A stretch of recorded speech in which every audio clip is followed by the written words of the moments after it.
Firman pengharapan untuk umat pengharapan.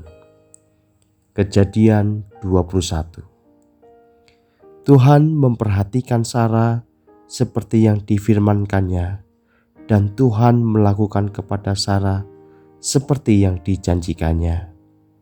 Maka mengandunglah Sarah, lalu ia melahirkan seorang anak laki-laki bagi Abraham dalam masa tuanya, pada waktu yang telah ditetapkan sesuai dengan firman Allah kepadanya. Abraham menamai anaknya yang baru lahir itu Ishak, yang dilahirkan Sarah baginya. Kemudian Abraham menyunat Ishak anaknya itu ketika berumur 8 hari, seperti yang diperintahkan Allah kepadanya. Adapun Abraham berumur 100 tahun ketika Ishak anaknya lahir baginya. Berkatalah Sarah, Allah telah membuat aku tertawa. Setiap orang yang mendengarnya akan tertawa karena aku. Lalu katanya, siapakah tadinya yang dapat mengatakan kepada Abraham, Sarah menyusui anak? Namun aku telah melahirkan seorang anak laki-laki baginya pada masa tuanya. Bertambah besarlah anak itu dan ia disapih. Lalu Abraham mengadakan perjamuan besar pada hari Ishak disapih itu. Pada waktu itu Sarah melihat bahwa anak yang dilahirkan Hagar, perempuan Mesir itu bagi Abraham, sedang main dengan Ishak anaknya sendiri. Berkatalah Sarah kepada Abraham, usirlah hamba perempuan itu beserta anaknya, sebab anak hamba ini tidak akan menjadi ahli waris bersama-sama dengan anakku Ishak. Hal ini sangat menyebalkan Abraham oleh karena anaknya itu. Tetapi Allah berfirman kepada Abraham, janganlah sebal hatimu karena hal anak dan budakmu itu. Dalam segala yang dikatakan Sarah kepadamu, haruslah engkau mendengarkannya. Sebab yang akan disebut keturunanmu ialah yang berasal dari Ishak.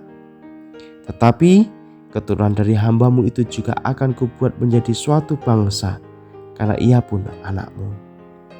Keesokan harinya pagi-pagi Abraham mengambil roti serta sekirbat air dan memberikannya kepada Hagar. Ia meletakkan itu beserta anaknya di atas bahu Hagar. Kemudian disuruhnyalah perempuan itu pergi. Maka pergilah Hagar dan mengembara di padang gurun Beersheba. Ketika air yang dikirbat itu habis, dibuangnyalah anak itu ke bawah semak-semak. Dan ia duduk agak jauh, kira-kira sepemenah jauhnya, sebab katanya, tidak tahan aku melihat anak itu mati. Sedang ia duduk di situ, menangislah ia dengan suara nyaring. Allah mendengar suara anak itu. Lalu malaikat Allah berseru dari langit kepada Hagar. Katanya kepadanya, apakah yang engkau susahkan Hagar? Jangan takut, sebab Allah telah mendengar suara anak itu dari tempat ia terbaring. Bangunlah, angkatlah anak itu, dan bimbinglah dia, sebab aku akan membuat dia menjadi bangsa yang besar. Lalu Allah membuka mata Hagar, sehingga ia melihat sebuah sumur. Ia pergi mengisi kirbatnya dengan air, kemudian diberinya anak itu minum. Allah menyertai anak itu, sehingga ia bertambah besar. Ia menetap di padang gurun dan menjadi seorang pemanah. Maka tinggallah ia di padang gurun Paran, dan ibunya mengambil seorang istri baginya dari tanah Mesir. Pada waktu itu Abimelek beserta Pikol panglima tentaranya berkata kepada Abraham, Allah menyertai engkau dalam segala sesuatu yang engkau lakukan.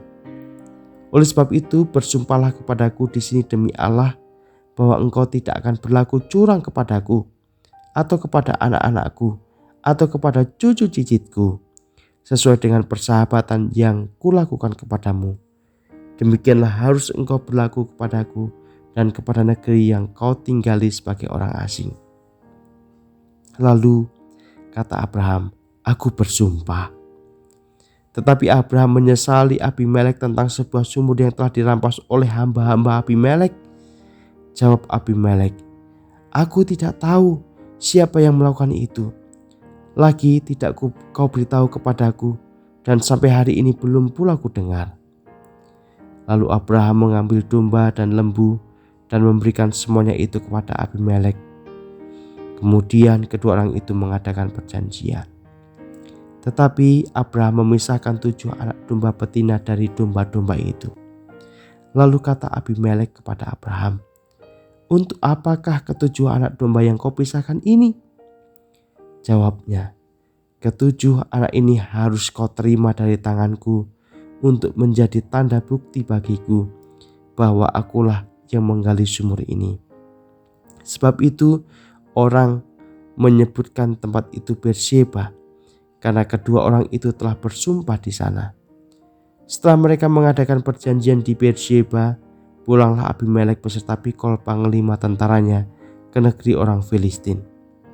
Lalu Abraham menanam sebatang pohon tamariska di Beersheba dan memanggil di sana nama Tuhan Allah yang kekal.